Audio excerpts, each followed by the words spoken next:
विक्रम ने हमेशा Rio de Janeiro को देखने का सपना देखा था।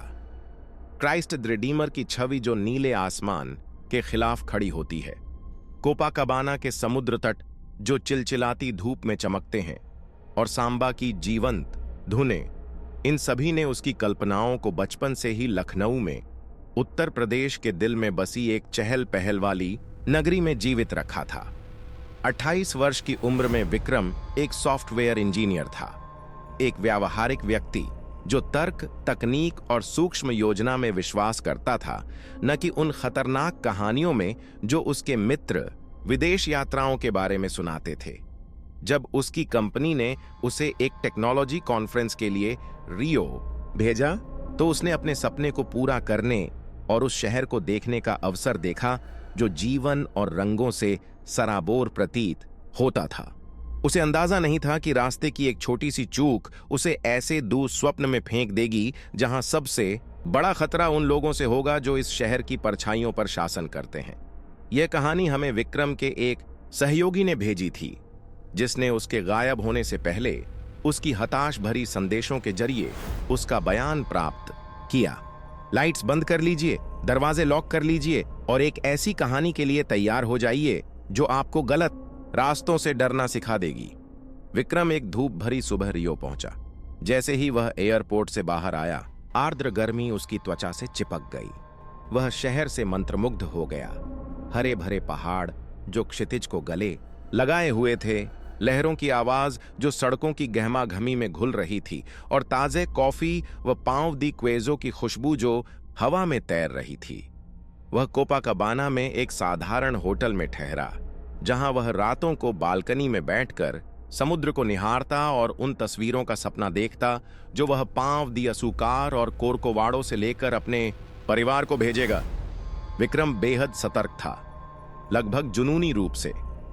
वह अपने फोन पर नक्शे देखता, एक नोटबुक में दिशाएं लिखता और होटल के कर्मचारियों से सुरक्षित स्थानों के बारे में पूछताछ करता। उसकी जेब में हनुमान जी का एक तावीज था, उसकी मां का दिया हुआ, जो जिद करती थीं कि विदेशी जमीन पर उसे किसी सुरक्षा की जरूरत होगी। विक्रम हंसता था और कहता था कि वह तावीज सिर्फ घर की याद के लिए है। अंधविश्वास में उसका यकीन नहीं था। कॉन्फ्रेंस के दौरान विक्रम को रियो और भी ज्यादा भाने लगा। उसने कुछ साथियों से दोस्ती की, समुद्र तट की पृष्ठभूमि में सेल्फी खींची और ठंडी नारियल पानी का स्वाद लिया। हंसते हुए कहा कि इसका स्वाद भारत से बहुत अलग है, लेकिन उसे स्थानीय लोगों की चेतावनियां भी सुनने को मिली।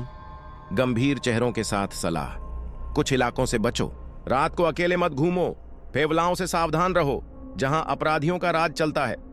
विक्रम सिर हिलाता, मन ही मन नोट करता कि वह केवल पर्यटन क्षेत्रों में ही रहेगा।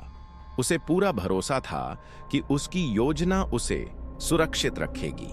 फिर भी स्थानीयों की बातें उसके भीतर एक हल्की सी असहजता छोड़ गईं, एक परछाई जिसे वह अनदेखा करना चाहता था, मानो रियो अपनी सुंदरता के पीछे कुछ छिपा रहा हो। वह खुद को समझाता रहा कि यह सब महज डर है और इतनी जीवंत नगरी एक सतर्क पर्यटक के लिए खतरनाक नहीं हो सकती। कॉन्फ्रेंस की आखिरी रात विक्रम ने कोपाकाबाना से परे जाकर शहर को देखने का निर्णय लिया। वह सूर्यास्त के समय पांव दी असुकार देखना चाहता था, वहां की तस्वीरें खींचकर परिवार को भेजना और लखनऊ लौटने से पहले शहर की ऊर्जा को महसूस करना चाहता था। उसने एक टैक्सी ली, लेकिन ड्राइवर, तेज तर्रार बोलने वाला आदमी, फोन पर व्यस्त दिखा और विक्रम की मंजिल की पुष्टि करने की कोशिशों को अनदेखा कर रहा था। विक्रम को पुर्तगाली में ओब्रिगादो और पोर फावोर के अलावा कुछ नहीं आता था, इसलिए उसने अपने फोन के जीपीएस पर भरोसा किया, लेकिन सिग्नल अस्थिर होने लगा। स्क्रीन झपकने लगी और टैक्सी संकरी गलियों की ओर चढ़ने लगी। आसपास की इमारतें बदल गईं। कोपाकाबाना की चमचमाती इमारतों की जगह अब ईंटों से बनी अनगढ़ सी घरों की कतार थी, जिन पर मकड़ी के जाले जैसे बिजली के तार लटक रहे थे। सड़कें अंधेरी होती जा रही थीं, बस कुछ कमजोर स्ट्रीट लाइट्स जो हवा में कांप रही थीं। विक्रम की छाती में कसाव महसूस हुआ, पेट में मरोड़ उठी, लेकिन उसने खुद को समझाया कि ड्राइवर रास्ता जानता होगा। टैक्सी एक संकरी गली में रुकी। चारों तरफ ऊंची दीवारें थीं जिन पर फीके ग्राफिटी बने हुए थे। ड्राइवर ने सामने की ओर इशारा किया, कुछ कहा जो विक्रम नहीं समझ सका, और इशारा किया कि वह नीचे उतर जाए। भ्रमित विक्रम ने पांव दी असुकार दिखाते हुए अपने फोन पर लोकेशन दिखाने की कोशिश की, लेकिन तब तक ड्राइवर गाड़ी बढ़ा चुका था। टायरों की चीखती आवाज के साथ उसे अकेला छोड़ गया। उसने इधर उधर देखा, फोन में सिग्नल नहीं था और उसका नोटबुक बेकार साबित हुआ। सूरज ढल रहा था, आसमान नारंगी रंग से रंगा था, लेकिन वह रोशनी उस गली तक नहीं पहुंच रही थी। हवा भारी लग रही थी। दूर कहीं कुत्तों के भौंकने और दबे हुए स्वर में आती आवाजों के साथ मानो वह फेवेला खुद जीवित हो। विक्रम ने हनुमान जी के तावीज को कसकर पकड़ लिया। मां के सिखाए गए मंत्रों को याद करने की कोशिश की, लेकिन शब्द छूटते जा रहे थे। तभी उसने गली के अंत में 3 आकृतियां देखीं।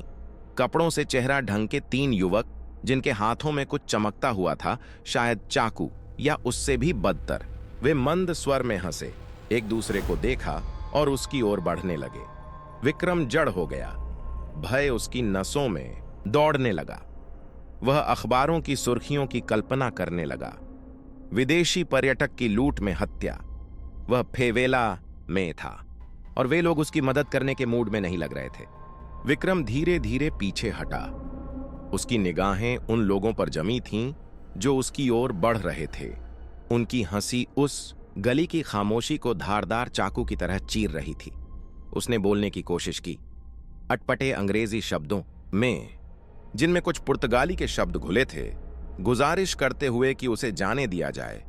वह बस एक खोया हुआ पर्यटक था जिसके पास मोबाइल और कुछ रियाल्स के अलावा कुछ भी कीमती नहीं था। लेकिन वे आदमी कुछ बोले बिना बढ़ते गए।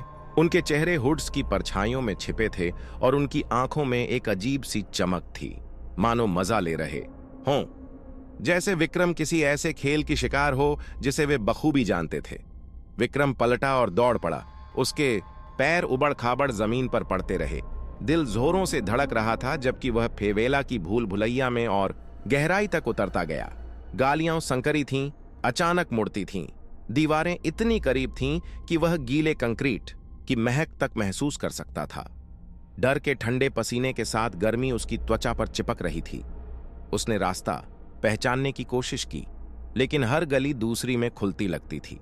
अंधेरे का एक ऐसा जाल जहां सांझ की रोशनी भी मुश्किल से पहुंच रही थी, जिसे एक ऐसी काली छाया ने निगल लिया था जो सब कुछ लील रही थी।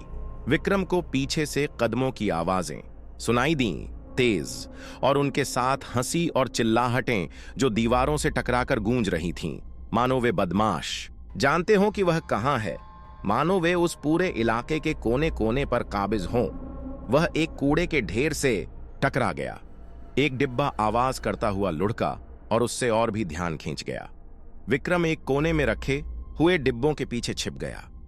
उसका शरीर एड्रेनालिन से कांप रहा था।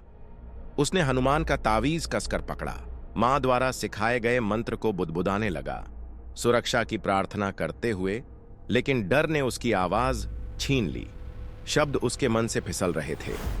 उसे वे बदमाश सुनाई दे रहे थे, अब और पास, पुर्तगाली में कही गई बातें जिनमें ग्रिंगो और कोर्रे जैसे शब्द थे। इतना वह समझ गया कि भय और गहराने लगा। उनमें से एक ने पास की एक पेटी को लात मारी। वह आवाज गूंज उठी और विक्रम ने सांस रोक ली। उसका दिल इतनी जोर से धड़क रहा था कि उसे डर था कि कहीं वे सुन न लें। वे इतने पास थे कि विक्रम उनकी कपड़ों की सरसराहट और किसी धातु की खनखनाहट सुन सकता था। शायद चाकू, शायद चेन, और एक धीमी, लगभग निजी सी हंसी, जैसे वे जानते हों कि वह वहीं कहीं छिपा है। विक्रम ने सबसे बुरा सोचा, क्या उसे लूटा जाएगा, पीटा जाएगा, या उससे भी कुछ ज्यादा खतरनाक होगा। उसे अपनी मां याद आई, जिसने उसे इतनी दूर न जाने की चेतावनी दी थी। अपने भाई की बात याद आई जो उसकी चिंताओं पर हंसता था, और अपनी उस जिंदगी की याद आई जिसे वह लखनऊ में छोड़ आया था, इतनी दूर इस गंदी गली से। वह वहां मर नहीं सकता था, वह भी एक ऐसे जगह जहां का नाम तक वह नहीं जानता था, लेकिन उन आदमियों का सामना करने का विचार उसे जड़ कर गया। हर कल्पना उसके मन में खून से खत्म हो रही थी। विक्रम खड़ा हुआ, मन में तय कर लिया कि भागना है और एक दूसरी गली में दौड़ पड़ा। हवा उसके फेफड़ों को जलाने लगी। रास्ते में उसे एक बूढ़ी औरत खिड़की पर दिखी, जिसने उसे दया भरी नजर से देखा और फिर पर्दे खींच लिए, मानो जानती हो कि वहां कोई पराया सुरक्षित नहीं होता। उसने मदद के लिए चिल्लाया, लेकिन उसकी आवाज दीवारों से टकराकर गूंज गई। कहीं से कोई जवाब नहीं आया, बस उसके पीछा करते कदमों की आवाजें और करीब होती गईं। एक और संकरी गली में वह एक गंदे पानी के गड्ढे में फिसल गया, घुटनों के बल गिर पड़ा। दर्द उसकी टांगों में दौड़ गई। पीछे मुड़कर उसने देखा, गली के छोर पर एक बदमाश खड़ा था। हाथ में चाकू था, जिसकी धार एक टूटी स्ट्रीट लाइट की हल्की रोशनी में चमक रही थी। वह आदमी मुस्कुराया, एक ठंडी बेजान मुस्कान, और चाकू की नोक उसकी ओर उठाई, मानो कह रहा हो, चल भाग फिर से, अगर हिम्मत है। विक्रम उठा, दिल बेकाबू धड़क रहा था और वह फिर दौड़ा, जैसे हर कदम जिंदगी की एक आखिरी कोशिश हो। उसे 2 घरों के बीच एक संकरी जगह दिखी और वह उसमें से होकर निकलने लगा। उसकी कमीज जंग लगे लोहे के टुकड़े से फट गई और उसका गर्म खून हाथ पर बहने लगा। वह रास्ता एक छोटे से आंगन में खुला, जो ऊंची दीवारों से घिरा था।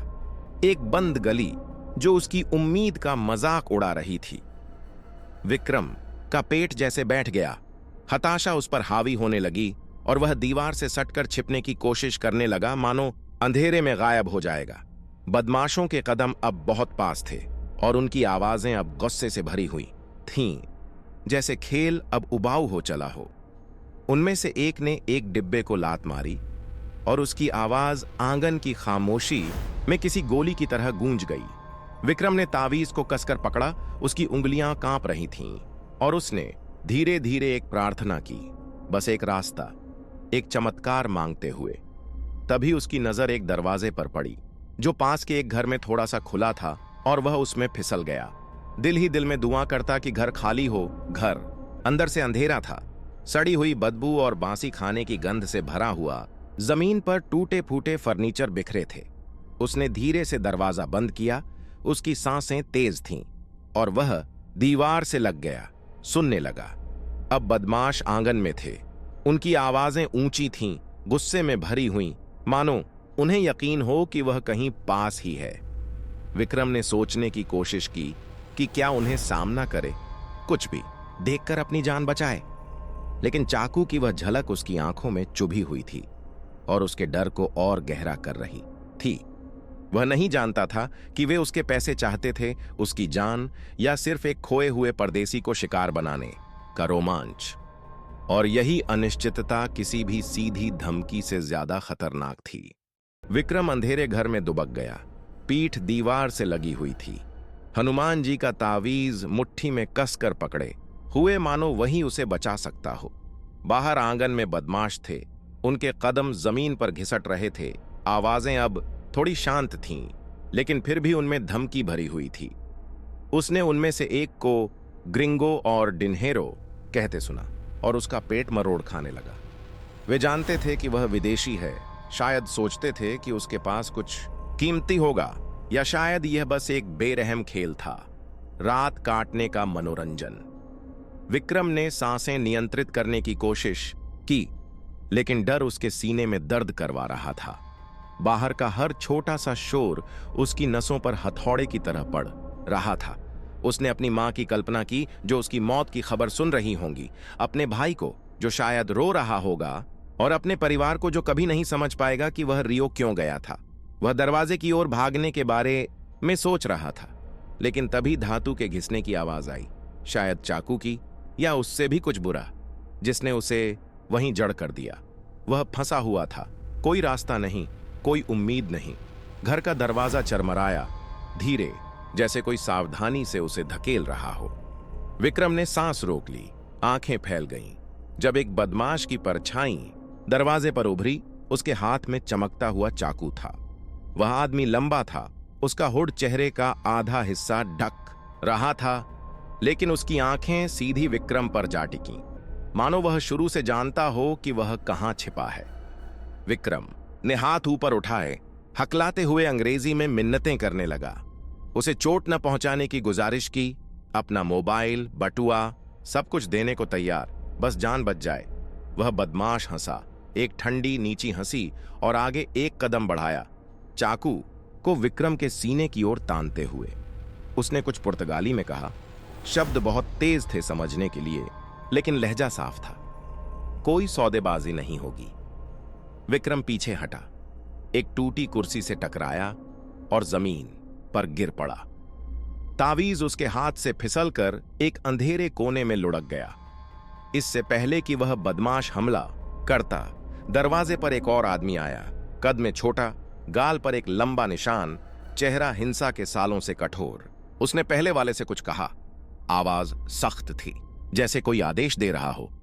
चाकू वाला बदमाश रुका, विक्रम की ओर देखा, फिर चाकू कमर में रख लिया, अब भी हंसता हुआ जैसे सब कुछ एक मजाक हो। वह आदमी जिसके चेहरे पर निशान था विक्रम के पास आया, उसके सामने बैठ गया। विक्रम कांप रहा था, सबसे बुरा सोचते हुए, लेकिन उसकी हैरानी तब हुई जब उस आदमी ने टूटी फूटी अंग्रेजी में बात की। पूछा कि वह कहां से आया है, वहां कैसे पहुंचा, क्या कर रहा था उस गली में। विक्रम लगभग रोते हुए बोला कि वह एक टूरिस्ट है, रास्ता भटक गया, उसे कोई मुसीबत नहीं चाहिए, बस होटल वापस जाना चाहता है। वह आदमी कुछ पल उसे देखता रहा, आंखें संकरी थीं, मानो उसका भाग्य तौल रहा हो। उसने विक्रम का मोबाइल जमीन से उठाया, स्क्रीन देखी जो बंद थी, और उसे वापस फेंकते हुए बस इतना कहा, आज तुम किस्मत वाले हो, इंडियन। वह खड़ा हुआ, पहले बदमाश को बाहर निकलने का इशारा किया। जाने से पहले उसने विक्रम को एक आखिरी बार देखा और कहा, फिर यहां मत आना, अगली बार कोई नहीं बचाएगा। वे चले गए, दरवाजा खुला छोड़ दिया और उनके कदमों की आवाज आंगन में धीरे धीरे गायब हो गई। विक्रम वहीं जड़ हो गया। विश्वास नहीं हो रहा था कि वह जिंदा था। उसका शरीर अभी भी डर और एड्रेनालिन से कांप रहा था। उसने हनुमान का तावीज उठाया, सीने से लगाया और दौड़ता हुआ बाहर निकला, पीछे देखे बिना।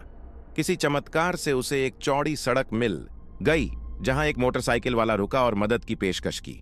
विक्रम अब भी सदमे में उससे कोपाकबाना चलने की गुजारिश की और बचे हुए कुछ रियाल्स में भुगतान किया। होटल में पहुंचकर उसने कमरे का दरवाजा बंद किया और पूरी रात जागता रहा। बदमाशों की हंसी उसके दिमाग में गूंजती रही और उस चमकती चाकू की छवि जैसे एक अंतहीन दुस्वप्न बन गई। अगले दिन विक्रम भारत लौट गया। ना तो उसने वह तस्वीरें लीं जो वह लेना चाहता था, ना ही किसी को बताया कि उसके साथ क्या हुआ, सिवाय कुछ बिखरी हुई संदेशों के जो एक सहकर्मी को भेजे और उसी ने यह कहानी हमें भेजी। वह कहता है कि अब वह कभी अकेले यात्रा नहीं करेगा, कि रियो उसकी सुंदरता के बावजूद ऐसी परछाइयां छिपाए बैठा है जिन्हें वह कभी नहीं भुला पाएगा। लखनऊ में वह अब अंधेरी गलियों से बचता है और कुछ रातों में वह पसीने में भीग कर उठता है। उसकी नींद में दूर की गलियों से आती आवाजें उसे बुलाती लगती हैं। वह तावीज अब एक दराज में रखता है, उसे छू भी नहीं सकता। उस आंगन की ठंडक और सीने पर तनी चाकू की धार उसे फिर महसूस होने लगती है। विक्रम बच गया, लेकिन उसका एक हिस्सा उस गली में ही रह गया, डर में जकड़ा हुआ उन लोगों के बीच जो बस एक झटके में जिंदगी और मौत तय कर देते हैं। उसे कभी पता नहीं चलेगा कि उसे क्यों बख्शा गया, और यही अनिश्चितता किसी भी चाकू से ज्यादा डरावनी है। कहा जाता है कि फेवेला वह जगह है जहां किस्मत दुर्लभ होती है, जहां विक्रम जैसे पर्यटक ऐसे लोगों के लिए आसान शिकार होते हैं जो कानून से परे जीते हैं। कुछ कहते हैं कि वे बदमाश बस खेल से ऊब गए थे। कुछ मानते हैं कि उस निशान वाले आदमी ने विक्रम में कुछ देखा, शायद दया, शायद चेतावनी। लेकिन हर कोई एक बात पर सहमत है, उस गली में दोबारा लौटना मौत को बुलाना होगा। विक्रम आज भी उस रात के अदृश्य घावों को ढोता है, इस बात की याद कि हर डर भूतों से नहीं होता, कुछ डर इंसानों से होते हैं, जिनके पास चाकू और हंसी होती है जो खून जमा देती है।